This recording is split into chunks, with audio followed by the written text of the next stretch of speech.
Lo dijo en la primera hora.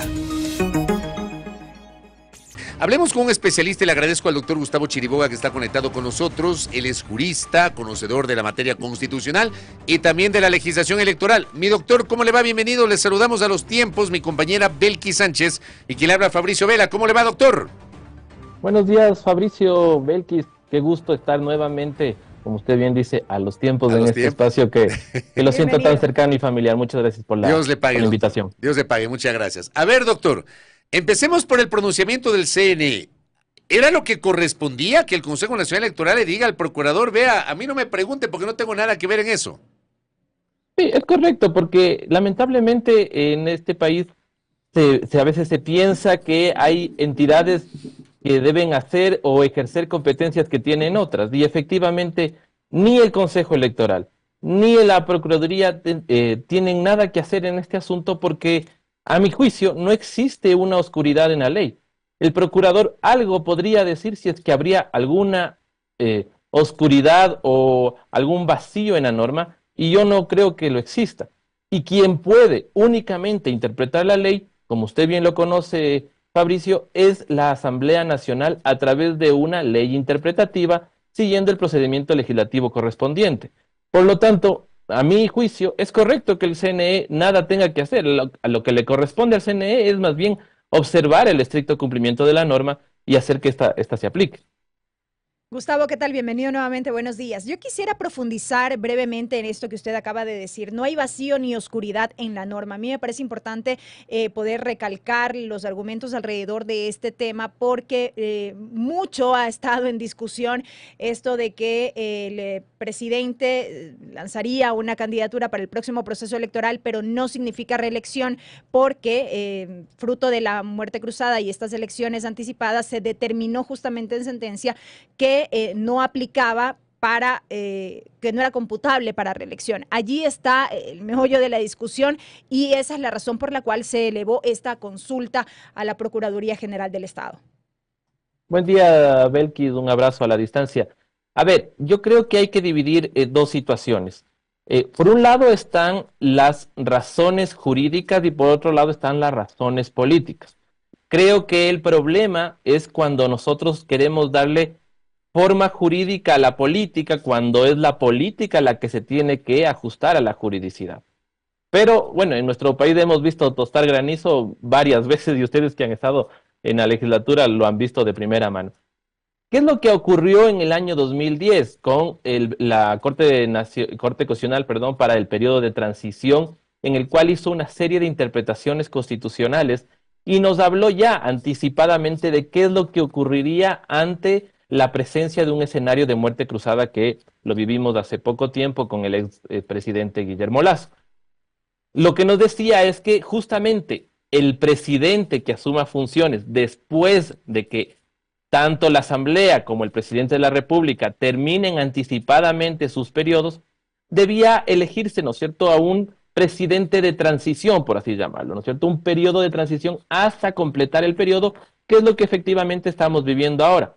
En este caso, ¿no es cierto?, como se está completando el periodo, entonces es que no se computa como un nuevo periodo, porque tengo que completar los años que me corresponden.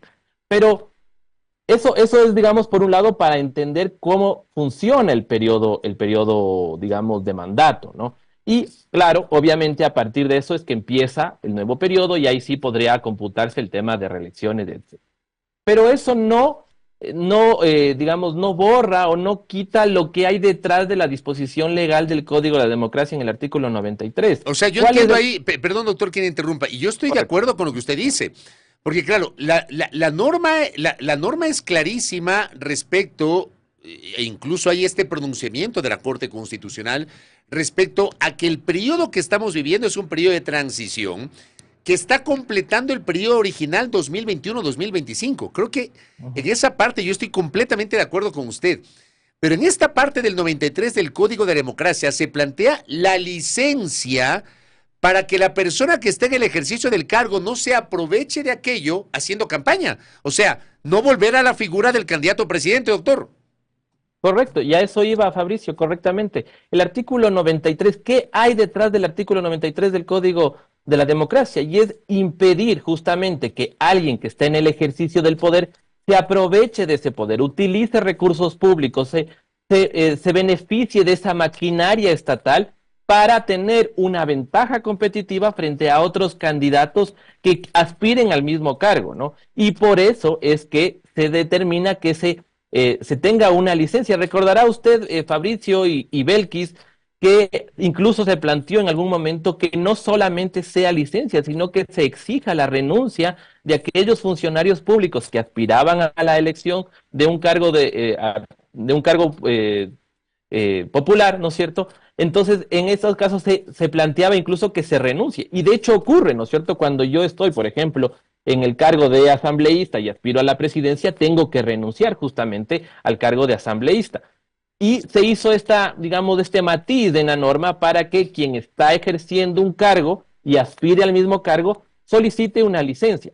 Eso no borra o no quita que lo que estamos viviendo ahora, como usted bien lo ha dicho, es un periodo de transición. Lo uno no quita lo otro, y obviamente detrás, ¿no es cierto?, de la norma, o en este espíritu de la norma, como lo dicen algunos, es justamente impedir ese beneficio. Mal haríamos entonces decir, como no es un periodo nuevo, como no se trata de una reelección, porque esto es un periodo de transición, entonces no voy a aplicar el artículo 93. Me parece que es un despropósito. Entonces, básicamente, bajo esa lógica, si es que yo estoy aspirando al cargo de elección popular después de una muerte cruzada, entonces me puedo beneficiar de las mieles del poder y lograr una ventaja competitiva frente a los demás candidatos. Ahora bien, quedando clara esta explicación y una vez que hubo la respuesta por parte del Consejo Nacional Electoral en la que se declara, digamos, incompetente en pronunciarse en estos temas, ¿qué es lo que procede? Estamos en espera del pronunciamiento de la Procuraduría y de ahí en más, ¿cuáles son los caminos que le quedan al presidente Daniel Noboa de cara a las próximas elecciones, a la campaña electoral? Decía Belkis al inicio que las respuestas o las salidas tenemos que dividirlas, ¿no? En lo jurídico creo que no hay muchas opciones, ¿no? Yo considero personalmente que el procurador nada tiene que hacer respecto de un pronunciamiento en materia constitucional porque no es su competencia. Quien únicamente puede interpretar la Constitución es la Corte Constitucional, y para eso se requiere activar los mecanismos que la propia Constitución lo establece. Es decir, la Corte no se va a pronunciar de oficio ni porque hay una coyuntura política. Y por otro lado está el tema de que el procurador solamente se debe pronunciar respecto de una oscuridad o vacío legal, que, como habíamos dicho aquí, yo considero que no existe. Entonces, las salidas jurídicas es básicamente aplicar lo que nos dice el 145 de la Constitución, que es la sucesión presidencial. El único rol que cumple el vicepresidente en nuestro país es reemplazar al presidente cuando éste está ausente. ¿Y cuál es un mecanismo o cuál es un motivo de ausencia del presidente? Es cuando pide una licencia justamente para candidatizarse a un cargo de elección popular, ¿no es cierto? Entonces, en este caso, yo salidas jurídicas no las veo. Ahora, las salidas políticas, ahí tendremos infinidad, ¿no? Veremos efectivamente qué ocurre si es que con el tema jurídico de la vicepresidenta, que también, por otro lado, hay que tomar con pinzas de esto, ¿no? O sea, mucho se juzga a que el presidente fue quien eligió a su vicepresidenta, que no confía en ella, etcétera. Pero también hay cuestionamientos en temas éticos o jurídicos. Mire que el hijo de la vicepresidenta está cumpliendo una medida provisional de prisión preventiva. Se habla de un posible tráfico de influencias. Yo no quiero anticipar y decir que efectivamente alguien es culpable, eso lo tendrá que determinar los tribunales de justicia, pero ya es bastante grave que haya esta situación. Entonces, tampoco es que podemos decir, bueno, el presidente no tiene motivos para desconfiar de su vicepresidenta.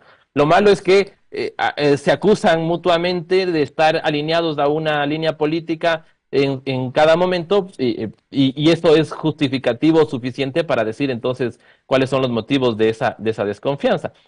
Habrá que ver qué sucede con ese tema jurídico judicial de la vicepresidenta.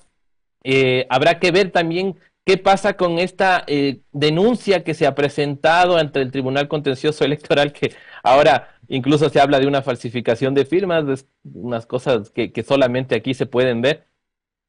Eso hay que también ver, porque dependiendo de esas situaciones podría cambiar el escenario. Y hay que tomar en cuenta otra situación, Belkis y Fabricio, y es que para que la vicepresidenta pueda asumir el cargo, tendría que venir al país, ¿no? Y el venir al país habrá que ver qué ocurre con estos temas judiciales, ¿no? Ya hemos visto muchos casos, ¿no es cierto?, en que Fiscalía rápidamente se activa con allanamientos, con pedidos de prisión preventiva, etcétera, y no me sorprendería que llegando a la vicepresidenta se active esta situación y por ahí, ¿no es cierto?, se dicta alguna medida provisional y quien viene a ejercer la presidencia realmente no puede asumir la presidencia y ahí sí habrá que ver quién la asume, ¿no? Pero todo esto, insisto, me parece que es más un tema político que jurídico, porque las salidas jurídicas son específicamente lo que nos dice el 145 de la Constitución y el 93 del Código de la Democracia. Doctor, el otro día, le voy a dar la fecha exacta, el 7 de junio, hace 3 días, Diario El Universo publicaba una nota que decía, estos son los escenarios que analiza el gobierno para evitar que Verónica Abad reemplace a Daniel Noboa en la presidencia. Entonces, dice querella electoral, refiriéndose a lo que usted señalaba, lo del señor Juan Esteban Guarderas, que me parece a mí, eso, desde mi punto de vista, aparte de que siempre me pareció forzadísimo, y yo lo comenté aquí en este espacio, pero recontra forzado, porque incluso presenta una querella de 2 elecciones atrás, ni siquiera de la última, sino de 2 elecciones atrás, hace 16 meses. Pero para mí esto, con la denuncia del abogado, el tema se ha desnaturalizado, pero mal. Querella electoral, usted ya lo mencionó. Proceso penal, que usted también decía, sobre a propósito de la investigación del hijo por la cual le llamaron a declarar a la vicepresidenta y ella en el tercer llamado asistió, pero se acogió al derecho de silencio. Juicio político en la Asamblea, que no veo causal, porque son las mismas causales que un juicio político para el presidente. O sea, no veo ninguna de las 3 posibilidades. Delitos contra la seguridad del Estado, a no ser que le lleven a ella un juicio penal por concusión, cohecho, peculado, enriquecimiento ilícito, que por ahí podría haber. Y la otra, la renuncia.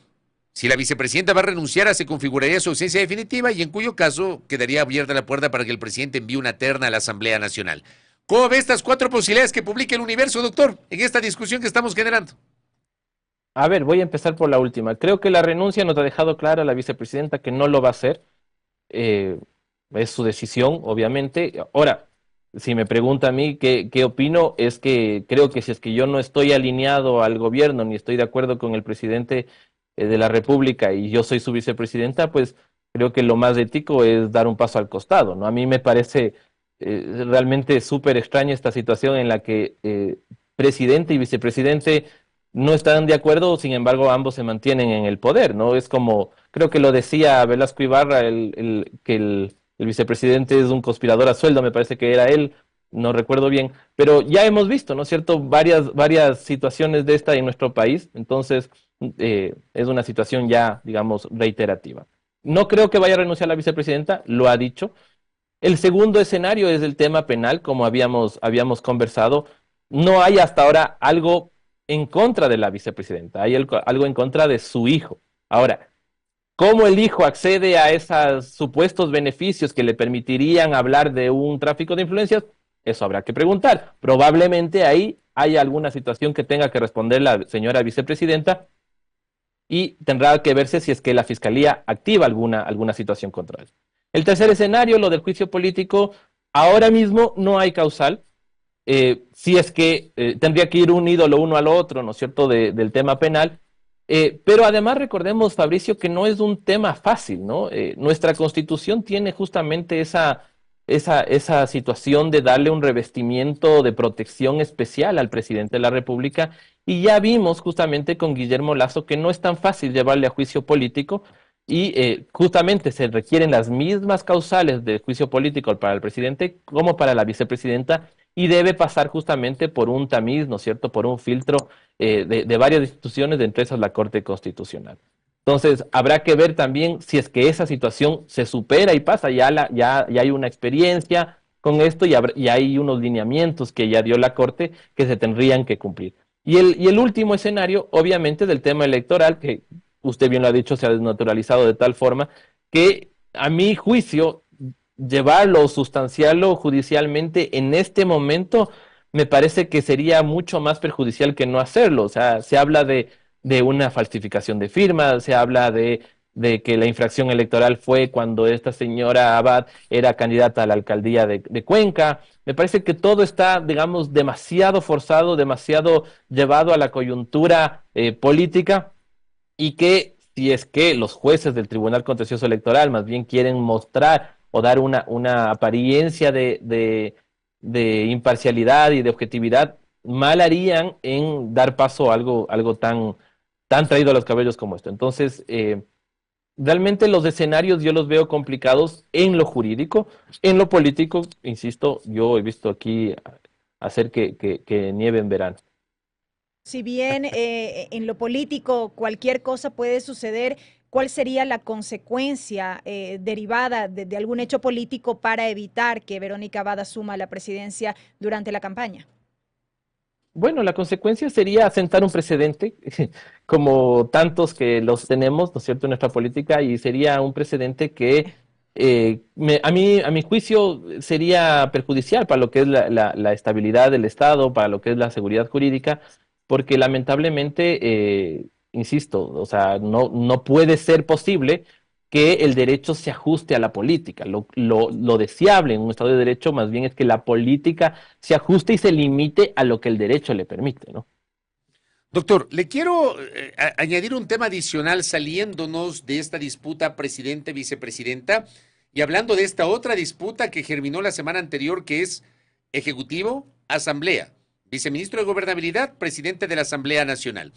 Hubo una declaración del viceministro de Gobernabilidad que fue cuestionada por el presidente de la Asamblea respecto de lo que va a pasar con el futuro de los proyectos de ley que apruebe la Asamblea Nacional a propósito de la vigencia de la enmienda constitucional que bajó de 92 a 70 votos, los que se necesita para ratificar un texto original aprobado por la Asamblea, pero que ha sido vetado parcialmente por el Ejecutivo. ¿Cómo ve usted la naturaleza de esta disputa desde su punto de vista, doctor? A ver, yo creo, Fabricio, que esta discusión no es nueva en lo jurídico. Yo personalmente siempre he pensado que nuestra Constitución tiene, en términos de poder, tiene una situación en la que le otorga un peso mayor al presidente frente a la legislatura, y no solamente por el tema del veto parcial, sino también por la iniciativa legislativa exclusiva en ciertas materias, por la posibilidad del veto total, que recuerde usted que prácticamente es un archivo de la norma, por por las dificultades que implica justamente esto que hablábamos del juicio político, por la posibilidad del presidente de llamar a un referéndum para cambiar la legislación, por una serie de situaciones, ¿no es cierto?, que tiene justamente por la Constitución el presidente, que le dan un peso mayor frente a la Asamblea Nacional, siendo que este es el ente que debe justamente legislar, ¿no? Entonces, a mi juicio, es una situación que debía darse para, de alguna forma, equilibrar los poderes, porque ¿qué es lo que ocurre en un sistema tan automatizado como es el que tenemos ahora en Asamblea Nacional, ¿no es cierto?, donde ninguna bancada puede tener una mayoría absoluta? El hecho de que el presidente vete parcialmente y que la Asamblea, para poder ratificarse en la decisión que tomó, requería de una votación reforzada de una mayoría calificada, hacía que a la postre el presidente sea quien termine decidiendo cuál es el texto que se va a poner en vigencia, ¿no? Porque ya sabemos que los acuerdos legislativos a veces no son tan fáciles de llegar. Entonces, en lo jurídico, insisto, esta reforma, yo personalmente creo que en términos de democracia y de equilibrio de poderes es buena, y es algo que se lo viene discutiendo muchos años antes, inclusive, de que el presidente seguramente tendría esta intención de ser presidente o de haberse candidatizado. Entonces, eso por un lado. Ahora, que justamente sucede en este momento político también nos tiene que llamar la atención, ¿no? Justo en estos momentos, porque vamos, el presidente de la República yo creo que va a ser el candidato a vencer en las próximas elecciones. En términos de popularidad frente a otros candidatos, creo que lo tienen en una ventaja importante. Entonces, el hecho de que justamente en este momento político se apruebe esta enmienda que ya se venía trabajando con mucha anticipación y que debía haber ya salido hace mucho tiempo, también nos dice bastante de cómo están las jugadas políticas, ¿no? Ahora, que el cambio constitucional sea justamente o dirigido para perjudicar al presidente. Si me pregunta desde términos jurídicos, creo que no solamente a este presidente, sino que también le podría no ser beneficioso a cualquier presidente. No sé qué haya detrás, seguramente el señor vicepresidente, el señor viceministro, a quien conozco y aprecio, tendrá más información que yo para afirmar lo que ha dicho, pero también creo que hay una disputa política incluso partidista, ¿no? Ya hemos visto al presidente Kronfle pedir que el viceministro no sea el vocero, cuando antes eran compañeros inclusive de bancada. Entonces también creo que hay ahí una riña política con historia que habrá que descubrir qué hay, pero evidentemente el tema de la enmienda hace que se equilibre un poco los poderes y obviamente que el presidente no tenga tanto margen de acción para imponer su voluntad, y lo más deseable sería justamente que en términos democráticos tanto legislativo como ejecutivo logren un consenso para el beneficio del país, que es finalmente lo que interesa, ¿no? Pero lamentablemente se ha visto que aquí el tema de quién aprueba la ley o qué iniciativa se aprueba es en beneficio de uno u otro político, cuando lo que importa siempre es del pueblo ecuatoriano. Correcto, doctor Gustavo Chiriboga, gracias por estos minutos. Le envío un abrazo a la distancia, muy gentil. Gracias. Muchas gracias, Fabricio y Belkis. Un gusto acompañarlos a los tiempos. Muy gentil, gracias. Gracias al jurista Gustavo Chiriboga, hablando sobre este desaguisado que continúa, y obviamente el país está a la expectativa de lo que resuelva el Procurador General del Estado en su pronunciamiento. Primera plana. Todas las noticias, todas las voces.